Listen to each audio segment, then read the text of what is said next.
பாலஸ்தீனம் மீதான இஸ்ரேலின் போர்க்குற்றத்திற்காக அந்நாட்டு அதிபர் நேத்தன்யாவுக்கு எதிராக சர்வதேச நீதிமன்றம் கைது வாரண்டை பிறப்பிக்க தயாராகி வருகிறது. ஆனால் இதனை தடுக்க சில நாடுகள் முயற்சிப்பதாகவும் அப்படி செய்யும் நாடுகள் குற்றவாளிகள் என நீதிமன்றம் எச்சரித்துள்ளது.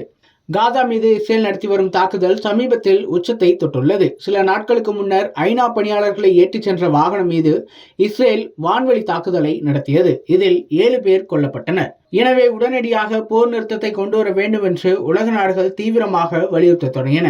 அதுநாள் வரை இஸ்ரேலுக்கு ஆதரவாக நின்ற அமெரிக்கா கூட உடனடியாக போரை நிறுத்த வேண்டும் என கேட்டுக்கொண்டது. ஆனால் போர் தற்போது வரை நிற்கவில்லை. 34,500க்கும் அதிகமானவர்கள் இந்த போரில் உயிரிழந்துள்ளனர். இதில் பாதிக்கும் மேற்பட்டவர்கள் பெண்களும் குழந்தைகளும் மட்டுமல்லாது போர் காரணமாக காசாவுக்குள் நிவாரணப் பொருட்கள் எதுவும் வரவில்லை. இதனால் உணவுக்கும் குடிநீருக்கும் பஞ்சம் ஏற்பட்டுள்ளது. நோயாளிகள், கர்ப்பிணிகள், முதியவர்கள் உணவு கிடைக்காமல் அடுத்தடுத்து உயிரிழந்தனர். தொற்றுநோய் பாதிப்புகளும் தீவிரமடைந்துள்ளன. இதற்கிடையில் போர் நிறுத்தம் கோரி ஐநா பாதுகாப்பு கவுன்சிலில் பாலஸ்தீன ஆதரவு நாடுகள் கொண்டு வரும் தீர்மானங்களை அமெரிக்காவும் பிரிட்டனும் தனது வீட்டு அதிகாரத்தை பயன்படுத்தி ரத்து செய்து வருகிறது. எனவே இந்த போர் மத்திய கிழக்கு முழுவதும் பரவும் அபாயமும் எழுந்துள்ளது. இந்நிலையில் அமெரிக்கா பல்கலைக்கழகங்களில் போருக்கு எதிரான போராட்டங்கள் சூடுபிடித்துள்ளன. பாலஸ்தீனம் மீது இஸ்ரேல் நடத்தும் தாக்குதலுக்கு அமெரிக்கா துணை போகக்கூடாது என்று மாணவர்கள் போராட்டத்தில் குறித்துள்ளனர்.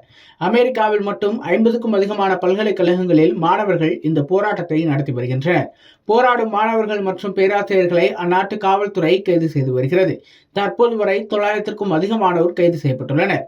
மாணவர்கள் போராட்டம் லண்டன், பாரிஸ் என ஐரோப்பிய நாடுகளுக்கும் பரவ தொடங்கியுள்ளது. சூழல் இப்படி இருக்கையில் சர்வதேச குற்றவியல் நீதிமன்றத்தால் போர்க்குற்றத்திற்காக இஸ்ரேல் பிரதமர் நேத்தன்யாகு விரைவில் கைது செய்யப்படுவார் என்று தகவல்கள் வெளியாகியுள்ளன.